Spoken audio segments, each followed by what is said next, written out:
I-95 southbound in the town of Etna is back open after being shut down for hours today. The reason?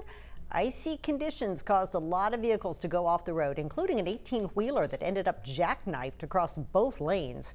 State police say none of the injuries in those accidents appear to be life-threatening. Thank goodness. Yeah. So black ice, a problem, right? Yeah, and actually Jess was more familiar with that particular stretch than I was because she used to live in Bangor. And yeah, she said that spot was always a problem. Yeah. A little elevation, just enough to get it cold. Luckily, we're looking at rain through the rest of this event here, and then we'll talk about our snow system on Wednesday, which I was really jazzed up about and I'm a little disappointed in, but we'll get to that in a minute.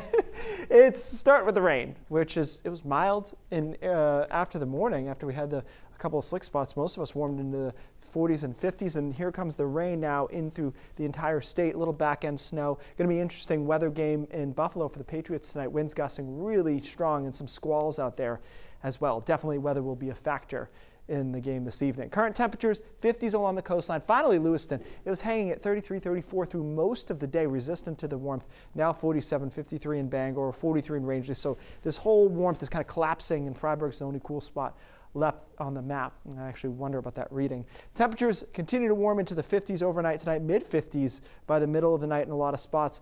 Ends as a little bit of snow in the mountains late tonight, early tomorrow morning. Not enough, I don't think, to offset the rain and the warm temperatures that the higher terrain saw as far as the ski areas go and whatnot.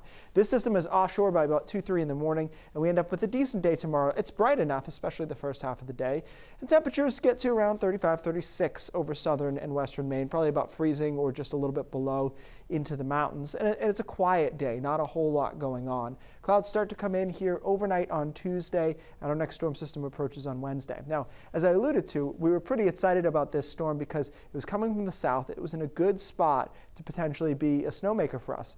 And it will be a snowmaker, but the heaviest moisture has shifted east and east and east all weekend on the models. Now we kind of just get on the northwest edge of this storm. So Wednesday we start to develop some snow. Wednesday kind of late morning through the middle of the day along the coastline. This is largely a coastal event, looks like, through Wednesday afternoon into Wednesday night. And it may not even get as far north as Bangor, and certainly not farther north than that. So we end up with the heaviest accumulation right along the coast, and then the storm is out of here on Thursday. Now, it's not quite that straightforward. The low is way out here, which is what I was talking about. It trended offshore. If you want a good snowstorm, you want it here, here maybe if it's a big storm. You don't want it there. But there is an inverted trough, so a little area of enhanced lift and moisture in the atmosphere. And if you've been around Maine long enough, you know inverted troughs can produce 12 inches of snow in one spot, 5 miles away, almost nothing. So we have to watch this inverted trough Wednesday night into Thursday morning, as it's going to be really close to the coast of Maine, and that will be a big factor potentially in snowfall forecast. So we've got 1 to 3 inches broadly along the coast, and then an inch or less across central and northern Maine. But in the shaded area here, I have watching the trough because the models put it somewhere around here. Could end up offshore. If it does, no big deal. We'll try to nail that down in the next 24 hours because that will enhance snowfall in a relatively narrow area. Guys, and I mean this sincerely. There is no weather I hate forecasting more than an inverted trough.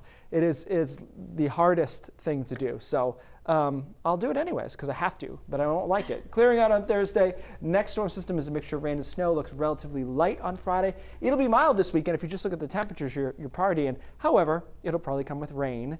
Could get into the mid-50s there again on Saturday. We'll try to nail that trough down because, again, I remember this is the first time I work here before I quit the first time. It was in Portsmouth, and there was like 12 inches of snow, and it was sunny in Portland.